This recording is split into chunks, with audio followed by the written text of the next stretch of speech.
ঠিক বলেছেন ইমাম সাহেব। তা পুরোহিত মশাই আপনি কোন দিক যাচ্ছেন? ইমাম সাহেব আমি একটু বাজারে যাচ্ছিলাম, আমাদের পুজো তো, এর জন্য আমাদের 1 পিস নারকেল লাগবে।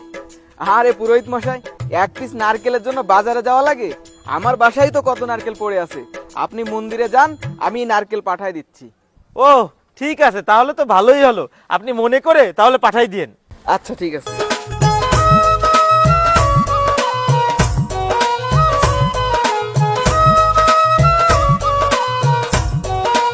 ঠাকুর মশাই, আপনার নারকেল নিয়ে আইছিলাম। ও ইমাম সাহেব নারকেল পাঠাইছে, আচ্ছা দাও।